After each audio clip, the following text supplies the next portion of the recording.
बहुत समय पहले एक छोटे से गांव के किनारे एक पुराना बगीचा हुआ करता था।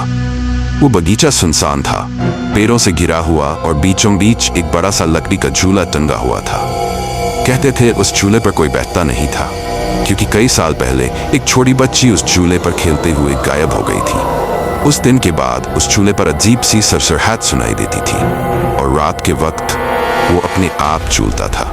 एक दिन 3 दोस्त रोहित, आरव और नील जिद पकड़ बैठे कि वो उस झूले पर रात में जाकर बैठेंगे।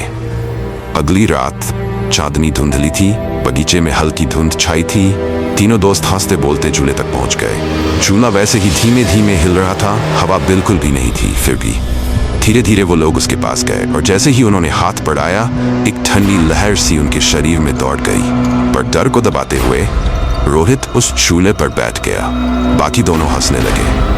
फिर अचानक झूला तेजी से पीछे आगे झूलने लगा, जैसे किसी ने उसे जोर से धक्का दे दिया हो। हवा की सिसकारी, पेड़ों की सरसराहट, और तभी वो झूला खुद रुक गया। तभी झूले के पीछे से किसी के पैरों की हल्की हल्की आवाज आई। सबने पलटकर देखा, वहां कोई नहीं था।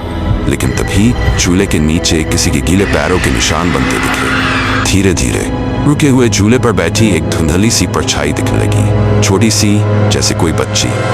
हवा में अचानक ठंडक बढ़ गई। नील ने जैसे ही फ्लैशलाइट ऑन की, झूले पर वो बच्ची बैठी दिखी, बिना चेहरा, सिर्फ गहरे काले बाल। और तभी अचानक वो चेहरा मुड़ गया, सफेद आंखें, कटी फटी मुस्कान। तीनों दोस्त चीखते हुए भागने लगे, लेकिन जैसे ही बगीचे के बाहर पहुंचे, उन्हें एहसास हुआ नील उनके साथ नहीं था।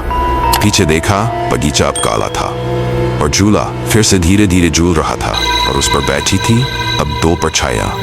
कहते हैं उस दिन के बाद से जो भी बच्चा रात को उस बगीचे के पास जाता है, एक नई परछाई उस झूले पर जुट जाती है। अब आप बताइए, अगर आपको बगीचा दिखे तो क्या आप उसके पास जाना चाहेंगे?